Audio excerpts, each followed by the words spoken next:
The Adventures of Time Travel. About 500 years ago, there was a kingdom named Trivenum.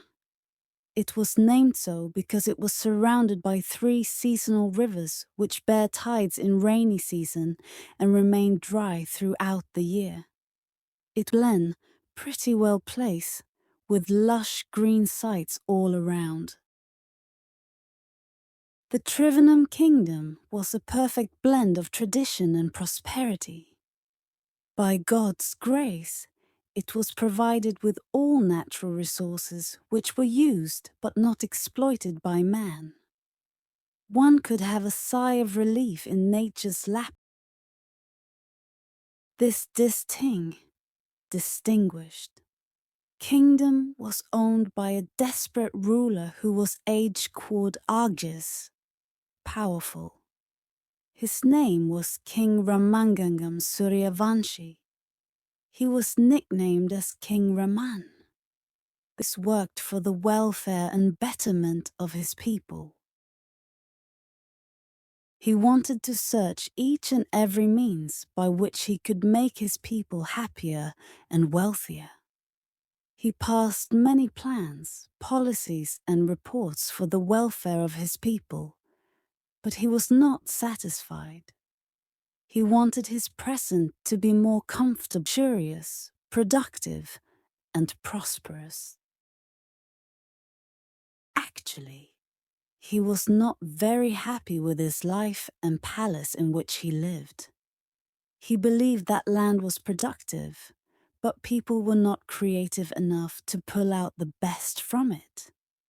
He thought that they had ample resources, but not the actual tech their use for the mankind. He wanted to explore something innovative and new.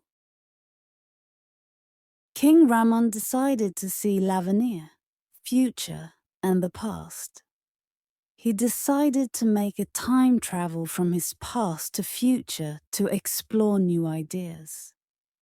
He was quite sure that past and future would be more exciting, interesting, than his present.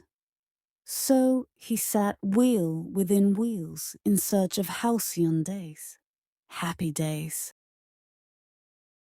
The Padron King took the uphill task and formulated 2 forces of working personnel. To the one he named the Intelligence Force and ordered it to ad manum, invent, a time machine, and to the other to explore it, to find out whether it had been invented before anywhere else in the world. His desire to see the future strengthened as time slipped slowly. About a year passed, but there were still no signs of success. The Padron himself set into a voyage around the world in search of a time machine, using which he could access his desire to go through a time travel. All the searches being conducted by 3 forces were at their peak. They left no stone unturned in search of a time machine. A lot of money was spent, and midnight oil was burnt, and finally they succeeded. The Padron still thought that the future must be more luxurious and comfortable than the past and the present. They made certain arrangements in the time machine and set a wonderful journey to the future. He reached the times of 1930s and 40s. It was an era of revolts, wars, riots, destruction, and crises. The king found people bearing harsh treatments all over the world. King Raman also encountered to one such situation. People participating in a rally ran over him. Some of them thought him to be a puppet king under Britishers, rained their frustration on him. When he escaped from there, he has to bear the gun point of a British officer who thought him to be an Indian emperor. The officer wanted him to give whatever he had. The king ran once again in disguise and escaped de gratia once again. In that era, he saw people dying with one's boots on, and others dying in bed due to shortage of food. Most of the population was in deep water, and palmy days were no more. There was misery, grief, destruction passion. The king returned to his land once again, greatly disappointed and in impasse difficulty. Told everyone that time will not carry great mercy in the near future with it. But again he was hopeful that the far future must be more relaxing and will surely give a way to improve productivity. Once again, the machine was ad hoc ed, and the King Ramen reached 2050 year. The environment was complete. There was no more lush greenery around him, and he was surrounded by tall buildings, malls, cars, etc. There was such great population that no one could stand at a place for a few seconds due to rush of crowd. Death rates declined to 0 due to improvement in medical science.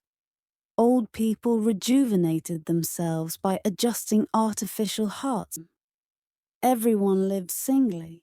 No one had time for another, and everyone was busy. The environment was so polluted that people couldn't even breathe without oxygen cylinders.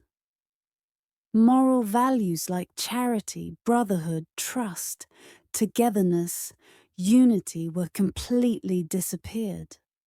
There were robots for each one of such robot baked a cake. The king was hungry, so he stepped inside the window. Suddenly, the thief alarm sirened and the window fell down over his neck. The guard robot arrived and slapped his bump until it grew red.